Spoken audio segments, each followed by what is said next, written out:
आदिम तीर्थंकर प्रभु आदिनाथ मुनिनाथ, आदि व्याधि अगमद मिटे तो पद में मम मात। शरण चरण हैं आपके तारण तरण जहाज, भवदधि तट तक ले चलो करुणा कर जिन रास। देवादिदेव श्री आदिनाथ भगवान की जय। संत श्रोमणी आचार्य भगवंत गुरुदेव विद्यासागर महामुनिराज जी की जय। देवादिदेव श्री अजितनाथ भगवान की जय। ज्येष्ठ मुनिराज श्री ब्रह्म सागर मुनि महाराज की जय। पूज्य मुनिवर श्री नर्मद सागर जी, निसर्ग सागर जी, श्रवण सागर मुनि महाराज की जय। श्री बंधा जी अतिशय क्षेत्र जी की जय।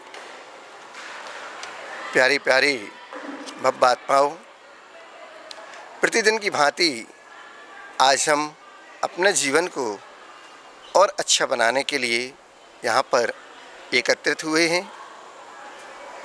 विगत 3-4 दिन से श्रावक के अष्टमूल गुणों की चर्चा चल रही है और प्रत्येक दिन उन मूल गुणों की चर्चा करते करते कल वह सारे मूल गुण कैसे होते हैं, उनका स्वरूप क्या है और किस प्रकार श्रावक उनको ग्रहण करता है, ये सारी चीज़ें आपको संक्षिप्त रूप से विगत 3-4 दिन में बता दी गई हैं। आज उससे आगे और श्रावक क्या करता है। लोग आते हैं और कहते हैं महाराज बच्चे हमारी बात नहीं मानते हैं। लोग आते हैं, श्रावक आते हैं और कहते हैं कि महाराज हमारे बच्चे हमारी बात नहीं मानते। क्यों नहीं मानते? जब बच्चे आपके हैं तो महाराज उनको कैसे समझाएं? और जब समझाने की उम्र हुआ करती है उस समय तो आप बड़े लाड़ प्यार से बच्चों को रखते हैं और उनकी हर मनोकामनाएं, इच्छाएं सब पूर्ति कर दिया करते हैं। लेकिन जैसे ही वो बड़े होते हैं फिर आपको उन जो सपने आपके हैं, जो आपका आदर्श सम्मान है, उस पर वो खरे नहीं उतरते हैं और आपकी बात नहीं मानते हैं। तो फिर आपको अपना बुढ़ापा कठिन लगने लगता है कि कैसे अब हमारा बुढ़ापा कटेगा, कैसे बच्चे बड़े होंगे, किस प्रकार से ये हमारे लिए सहयोग देंगे।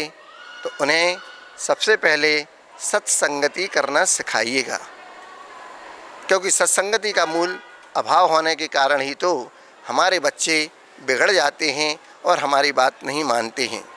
सबसे मूल कारण गलत संगति है, जिसके कारण हमारे बच्चे घर से बाहर निकल भी जाते हैं और हमारी बात नहीं मानते हैं। उन्हें बचपन में बढ़ती उम्र के साथ गलत कार्यों के लिए ना रोका जाना और बचपन में उनकी गलत संगति, सही गलत का, अच्छे बुरे का भेद न बताना, ज्ञान नहीं कराना, लाभ हानि का उनको ज्ञान नहीं कराना, ऐसे माहौल के कारण ही तो बच्चे बिगड़ जाया करते हैं। दूसरा, उनका माहौल, किस माहौल में वो रहते हैं, गलत परवरिश, सामाजिक माहौल का खराब होना, जहाँ पर लोग गाली गलौज करते हों, शराब पीने वाले रहते हों, ऐसे उस माहौल में जुआ आदि खेलने वाले रहते हों, ऐसे गलत माहौल से हमारे बच्चों को निकालना है। वहाँ पर उनकी संगति नहीं होने देना है। ऐसी दोस्ती, ऐसी मित्रता हमारे किसी काम की नहीं जो हमारे लिए गर्त में ले जाने वाली हो। हिंसा आदि पर भी वह बच्चे उतारू हो जाते हैं। जैसा वो देखते हैं वैसा ही वो कार्य करने लगते हैं। और छोटी उम्र में जब बच्चे गलतियां करते हैं तब उनके अभिभावक उन गलतियों को बच्चा समझकर माफ़ कर देते हैं या नज़रअंदाज कर दिया करते हैं।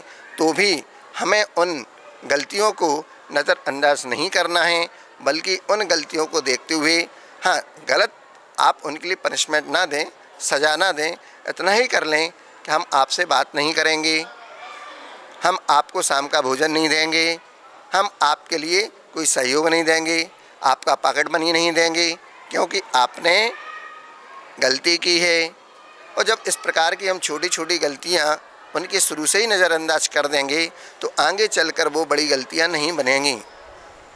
जंगल को जलाने के लिए किसी दावानल की आवश्यकता नहीं हुआ करती है। एक छोटी सी चिंगारी ही पूरे जंगल को खाक कर दिया करती है।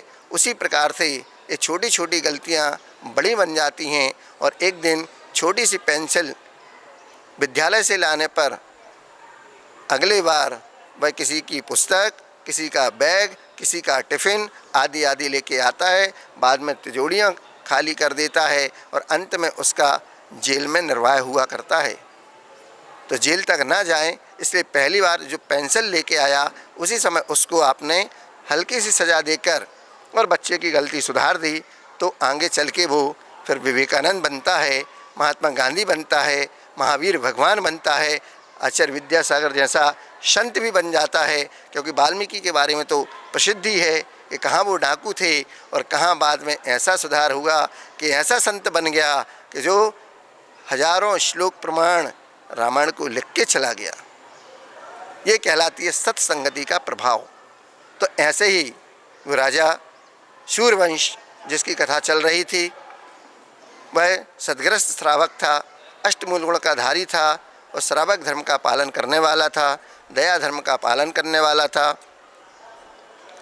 उसके लिए बचपन से ही उनके माता पिता ने सत्संगति दी थी, ना कि गलत संगति दी थी। तब जाकर उसके जीवन में जब 45 दिन का हुआ था उसी समय उन अणुव्रतों को धारण करवा दिया गया था।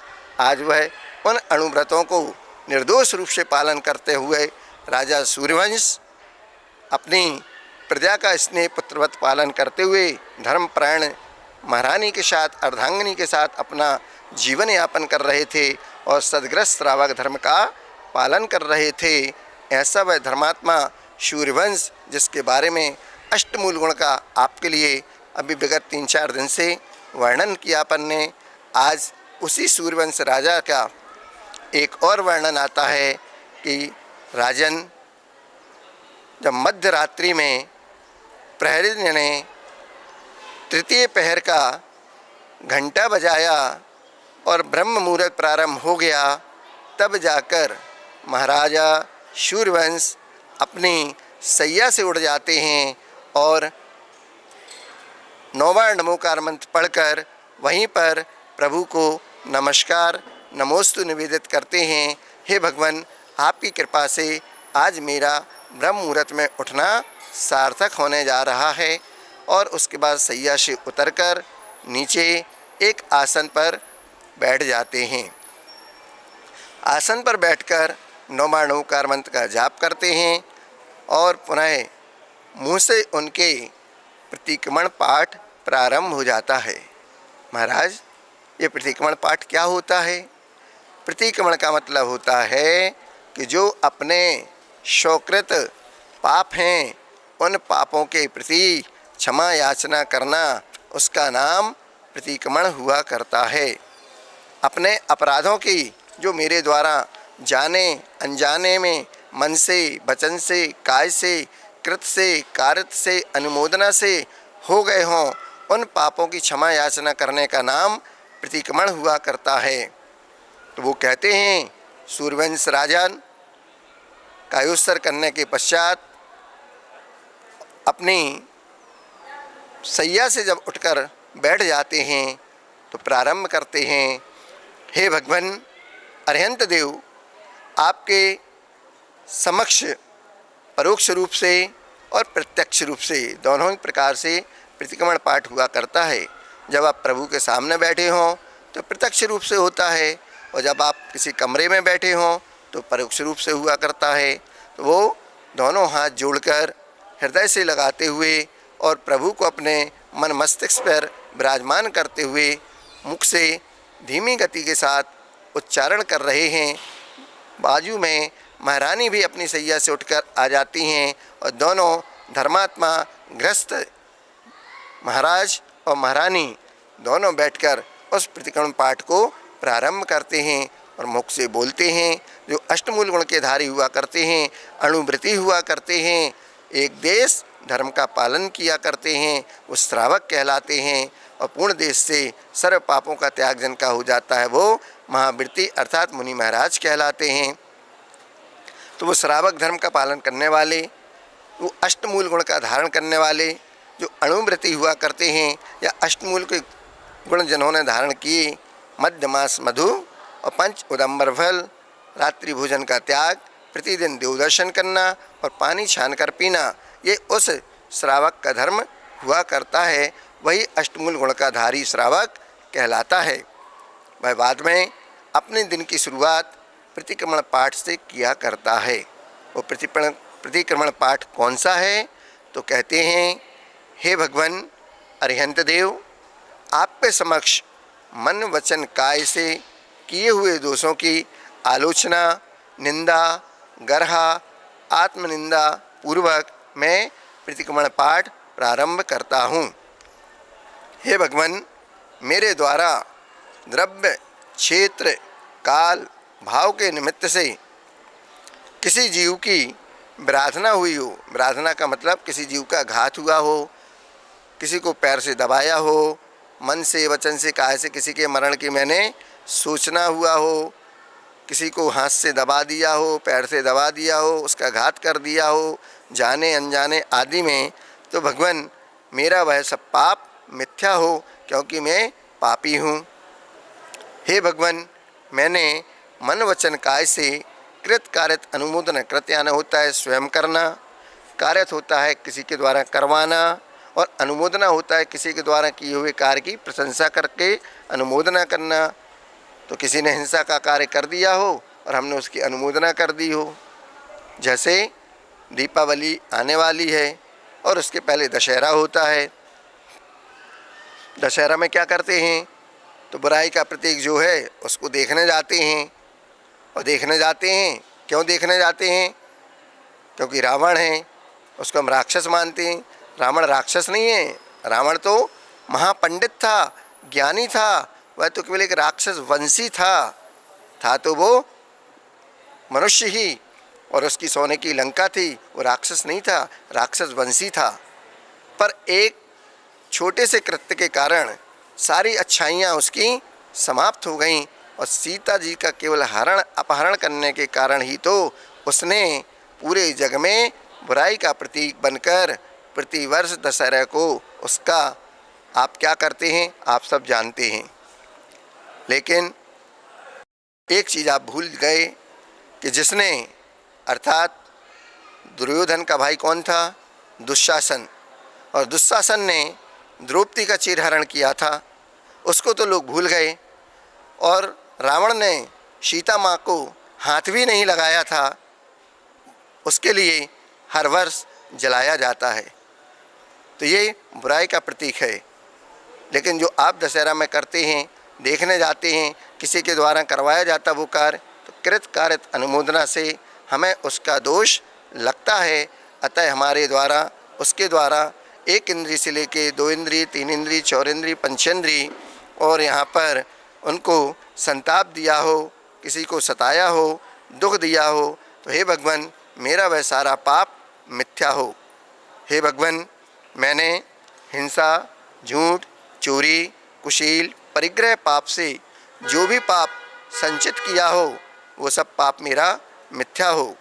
हे भगवान, मैंने 5 मिथ्या तत्व अर्थात समीचीन जो धर्म है उसके विपरीत जाना, उसका नाम होता है मिथ्यात। वह मिथ्यात 12 अविरति, 5 इंद्रिय और 1 मन और 5 स्थावर और त्रस, ये 6 काय के जीव, इन दोनों को मिलाते हैं तो 6 और 6 12 अविरति हो जाती हैं। 15 योग होते हैं, 4 मन के, 4 वचन के, सत्य, असत्य, उभय और अनुभय, ये मनोयोग होते हैं। सत्य वचन योग, असत्य वचन योग, उभय वचन योग, अनुभय वचन योग, ये 4 वचन के ऐसे 8 ये होते हैं। और 7 काय होते हैं, औदारिक, वैक्रिक, आहारक, तेजस, कार्बन आदि, इनके मिला के सब 15 योग होते हैं। और 25 कसाय होती हैं, क्रोध, मान, माया, लोभ, ये 4, और इनके 4 मुख्य अनंतानुबंधी, अप्रत्याख्यान, प्रत्याख्यान और संजुलन, और प्रत्येक के 4-4 भेद। तो 4 चौके 16 और 9 कषाय हुआ करती हैं, हस्त, रति, अरति, शोक, भय, जुगुप्सा, स्त्री भेद, पुरुष भेद और नपुंसक भेद। इस प्रकार ये 25 कषाएँ हुआ करती हैं। इनके द्वारा मैंने जो भी पाप संचय किया हो भगवान मेरा वह साप पाप मिथ्या हो। हे भगवान, मैंने राजकथा, चोर कथा, स्त्री कथा और भोजन कथा के माध्यम से जो भी पाप संचित किया हो वह सारा पाप मेरा मिथ्या हो। तस्मिच्छामि दुक्कडम। हे भगवान, मैंने आर्त ध्यान और रौद्र ध्यान इनके माध्यम से जो भी पाप संचित किया हो वह सब पाप मेरा मिथ्या हो। तस्मिच्छामि दुक्कडम। अब यहाँ तक तो ये भूमिका बना ली। अब उसके बाद श्रावक के जो अष्टमूल गुण आपने अभी तक सुने हैं उनके बारे में भी प्रतिक्रमण पाठ आगे आ रहा है। वो कहता है श्रावक, हे भगवान, मैंने श्रावक के मूल गुणों को पालन करने में जो प्रमाद किया है वह सब पाप मेरा मिथ्या हो। और मूल गुण के प्रथम भेद अब आपका प्रारंभ होता है अष्टमूल गुण का प्रतिक्रमण। मूल गुण का प्रथम भेद कौन सा था? मद्य त्याग, अर्थात जिसमें शराब, गांजा, भांग, कोकीन, ड्रग्स, बीड़ी, सिगरेट, तम्बाकू आदि ये सब उसके अंतर्गत आ जाते हैं। तो यदि मैंने इनका सेवन किया हो तो उसमें लगने वाला पाप मेरा मिथ्या हो। मूल गुण के दूसरे भेद मद्य त्याग के बाद मांस त्याग में चमड़ी में रखी हुई हींग, उससे मिश्रित कोई औषधि, लिपस्टिक आदि हिंसक वस्तुएं आपने उपयोग किया हो, चमड़े से बने बेल्ट, पर्स, बैग आदि, कार की सीट में भी आपका वो चमड़े की सीट आदि लगी रहती हैं, उन सब का जो उपयोग किया हो उन सब के बारे में भगवान वह सारा पाप मेरा मिथ्या हो। तस्मिच्छामि दुक्कडम। मूल गुण के तीसरे भेद मधु त्याग, मद्य, मांस, मधु, ये तीसरा मूल गुण का भेद है क्योंकि ये तीन मकार हुआ करते हैं। तो मूल गुण के तीसरे भेद मधु त्याग व्रत में शहद का उपयोग किया हो, कराया हो, इससे बने हुए पदार्थ आदि का सेवन किया हो, वो सब पाप मेरा मिथ्या हो। तस्मिच्छामि दुक्कडम। मूल गुण के चौथे भेद 5 उदंबर फल, बड़, पीपल, ऊमल, कटूमर, पाकर, इन 5 उदंबर फलों के त्याग में, इनसे बनी हुई वस्तुओं में अनजान फल का भी हमने अगर सेवन किया हो तो इससे लगने वाला दोष मेरा मिथ्या हो। तस्मिच्छामि दुक्कडम। और मूल गुण के पांचवें भेद रात्रि भोजन के त्याग में, यदि रात्रि में बनाया हुआ भोजन किया हो, रात्रि का पिसा हुआ आटा मसाला आदि उपयोग किया हो, सूर्य अस्त के बाद भोज्य पदार्थों का भक्षण किया हो, वह सब पाप मेरा मिथ्या हो। तस्मिच्छामि दुक्कडम। मूल गुण के छठवें भेद में जल गालन, अर्थात पानी छान कर नहीं पिया, बिस्लरी का पिया, और कौन कौन से आपके एक्वागार्ड आदि जो रहते हैं वो सब आप जानते हैं, तो वो हमारा अनछना ही पानी है। ये सारा पाप दोष हमको लगता है क्योंकि जो कुएं का, झरने का और नदी का, बारिश का पानी जो टांकियों में इकट्ठा कर लेते हैं उसका मतलब यही होता है कि हम हाथ से खींचकर वो पानी लाएं। सारी विधि आपको बता दी गई है अष्टमूल गुणों के अंतर्गत। पानी को छानें फिर उसका सेवन करें तो आपस हिंसा के दोष से बच सकते हैं। फिर भी हमको दोष लगता है तो ये प्रतिक्रमण पाठ किया जाता है क्योंकि सौकृत हमारे जो भी दोष हुए हैं उन अपराधों की क्षमा याचना करने का नाम प्रतिक्रमण हुआ करता है। मूल गुण के छठवें भेद जल गालन के पालन करने में प्रमाद किया हो, पानी छान लिया और जीवाणु को यथास्थान नहीं पहुंचाया हो, बिना छने जल का उपयोग किया हो, पुराने महीन वस्त्र से हमने पानी छाना हो, अब छन्ना पूरा छन गया, पानी कैसे छन रहा है, छन्ना ही पूरा फट गया, तो उसकी विधि बताई थी 36 अंगुल लंबा और 24 अंगुल चौड़ा, उसका प्रमाण बताया था जिससे सूर्य की रोशनी ना दिखे और दोहरे छन्ने से उसका पानी हमें को छानकर प्रयोग करना है और जीवाणु को यथायोग्य स्थान पर पहुंचाना है। तो हमारा छन्ना भी लट्ठे के कपड़े का सुव्यवस्थित होना चाहिए, उससे पानी छाना हो और सच्छिद्र हो गया हो, कई बार उसमें छेद भी पड़ जाते हैं, तो छना और अनछना सब बराबर हो जाता है वो पानी। रंगीन वस्त्रों से पानी नहीं छाना जाता है, वह कभी भी नहीं छनता है। प्लास्टिक की थैली है उससे भी पानी नहीं छाना जाता है, ये सब दोष का कारण बनता है। 48 मिनट के अंदर ही हमारे लिए उस छने हुए पानी का प्रयोग करना है उसके बाद पुनः वह पानी 48 मिनट के पश्चात उसकी मर्यादा समाप्त हो जाती है, वह पुनः अनछना हो जाता है। इसलिए हमें पुनः छान कर या गर्म कर कर प्राशुक कर कर 6 घंटे, 12 घंटे, 24 घंटे की मर्यादा हुआ करती है उस छने हुए जल की, जब आप उसको अत्यधिक गर्म कर लेते हैं। अन्यथा वह 48 मिनट के बाद ही पुनः छानने योग्य होता है और फिर उसके बाद आप उसका प्रयोग करें। इस संबंधी जो भी हमसे पापल हुआ हो भगवान वो सारा दोष मेरा मिथ्या हो, तस्मिच्छामि दुक्कड़म। मूल गुण के 7वें भेद में, जिसका नाम जिन दर्शन के पालन करने में प्रमाद किया हो, तो भीतरा मुद्रा की अवहेलना की हो, उनके पास से निकलने में, मंदिर के दूसरे मंदिर में जाकर किसी दूसरे की निंदा की हो, आलोचना की हो, और हमने चित्त को चंचल किया हो, मंदिर में न करने योग्य कार्य किया हो, निर्माल्य द्रव्य का सेवन किया हो, उससे जो भी पाप लगा हो वह सब पाप मेरा मिथ्या हो। मूल गुण के 8वें भेद, जीव दया के पालन करने में प्रमाद किया हो, चलने फिरने में, मलमूत्र विसर्जन करने में यत्नाचार न रखा हो, और हिंसात्मक वस्तुओं का व्यापार किया हो, पेस्टिसाइड, यूरिया, जूते चप्पल का व्यापार आदि आदि, और आजकल तो बहुत प्रचलन में जो है पिज्ज़ा बर्गर आदि का भी बहुत से लोग ये व्यापार करने लगे। इन सब में हमारे लिए जो भी पाप का अर्जन होता है वो सब पाप मेरा मिथ्या हो, तस्मिच्छामि दुक्कड़म। इस प्रकार से अष्टमूल गुण का धारी व श्रावक अपने मूल गुणों में दोष लगने पर और ना भी लगने पर हर प्रकार से, क्योंकि महावीर भगवान और आदिनाथ भगवान ये 2 तीर्थंकर भगवान के काल में ही हम जैसे जड़ बुद्धि, मंद बुद्धि, पापी, दुरात्मा लोग पैदा होते हैं। तब जाके हमारी बुद्धि स्थिर हो, हम भगवान के चरणों में बार बार प्रार्थना करते हैं और प्रतिक्रमण करते हैं, तब जाकर हम उस पाप से छूट पाते हैं। तब हम उसकी बार बार निंदा, गर्हा, आलोचना और प्रतिक्रमण करते हैं, तब जाकर हम उन पापों से छूट पाते हैं। मुनि महाराज भी इनको 3 बार प्रतिक्रमण किया करते हैं।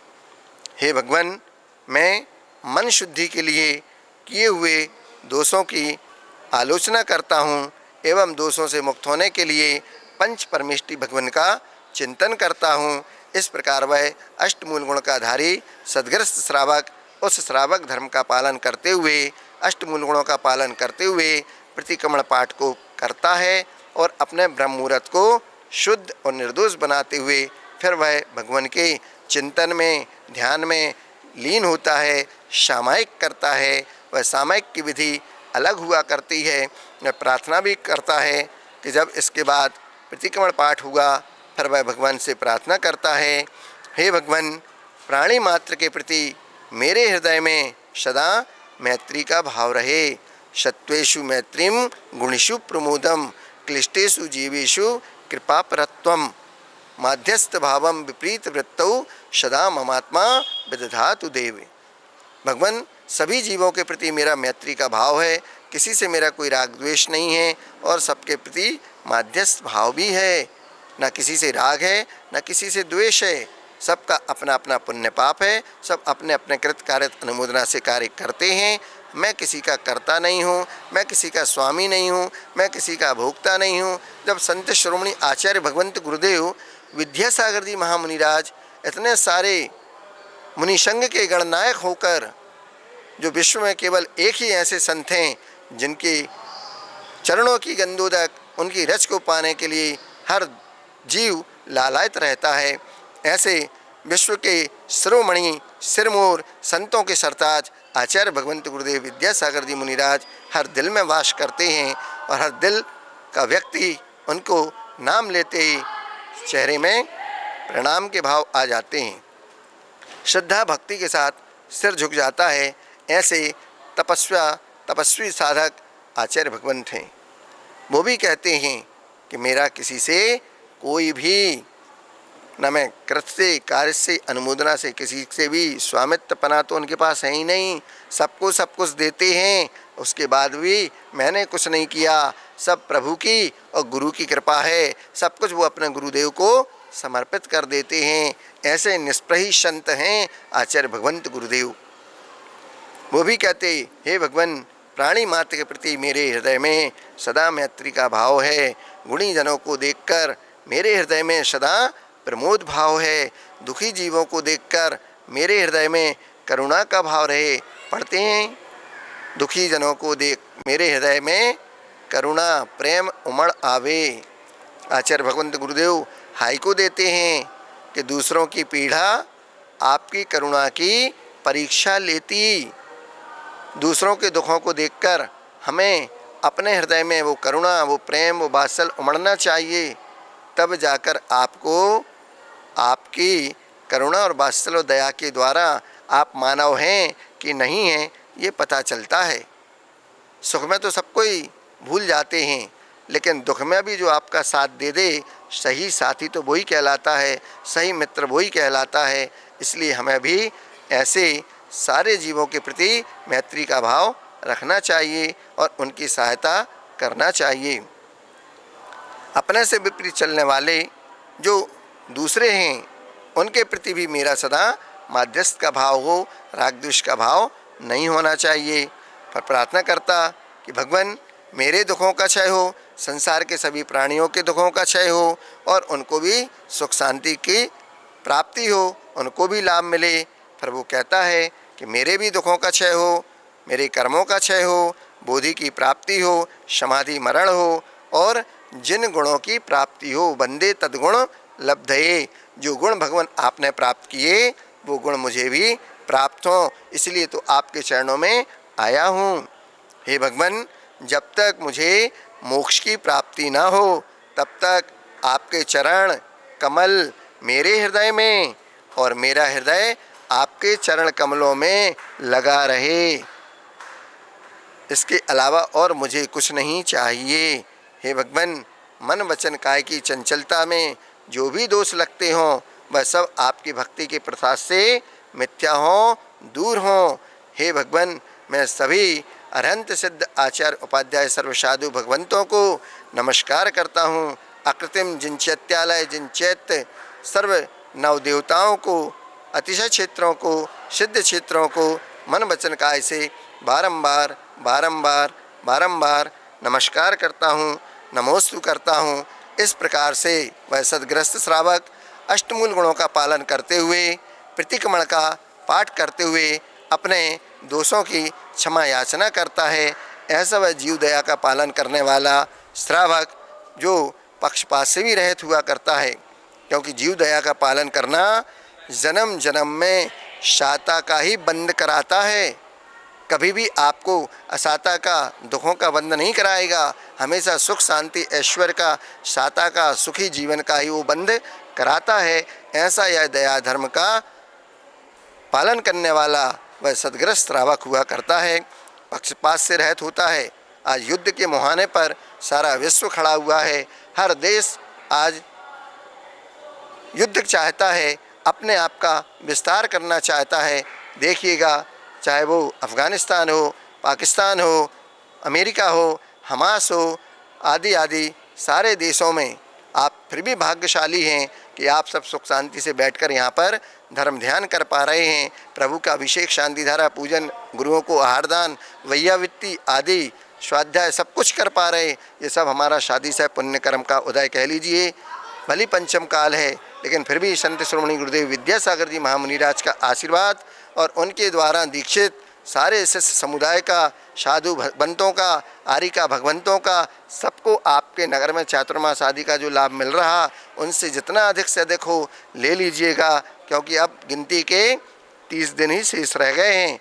चातुर्मास समाप्त होने के बाद जिस प्रकार पंछी अंडे देता है और अंडे देने के बाद तब तक उनकी रक्षा करता है जब तक उसमें से बच्चे निकल नहीं जाते बाहर, और जैसे ही बच्चे बाहर निकलते हैं उनके पंख निकलते हैं और वो पंछी उड़ जाते हैं। उसी प्रकार से चातुर्मास का निष्ठापन होगा, पिच्छी परिवर्तन होगा, नई मयूर पिच्छी मिलेगी और नई मयूर पिच्छी लेते ही मुनिराज भी आपके नगर से उस पंछी की भांति विहार कर जाएंगे, फिर आप उनकी याद में इस धर्म ध्यान को तो करेंगे ही, पर जहाँ वो जाएंगे वहाँ पर भी आप पहुँच जाएंगे। ऐसे हमारे पक्षपात से रहते हुए अष्टमूल गुण का धारी श्रावक हुआ करता है। और छोटे छोटे बच्चे उस जहाँ युद्ध आदि होते हैं, भागते हैं, भूख प्यास होती है, माताएं आदि, उनके लिए भी सहयोग चाहिए। आप सब उनको सहयोग करें। मंद बुद्धि विकलांग व्यक्ति आदि होते हैं, उनका भी सहयोग कर सकते हैं। रास्ता आदि उनको पार करा देते हैं। वृद्धाश्रम में जाकर बूढ़े माता पिता जिनको उनके परिवार ने छोड़ दिया, उनके साथ भी आप रहकर उनको हंसी खुशी के 2 पल दे सकते हैं। ये भी सब जीव दया पालन में ही आता है। प्रवृत्ति आपकी दया धर्म की है, तो आपको शेर के सामने भी प्रस्तुत कर दिया जाए तो शेर भी जलेबी खा लेता है, मांस नहीं खाता है।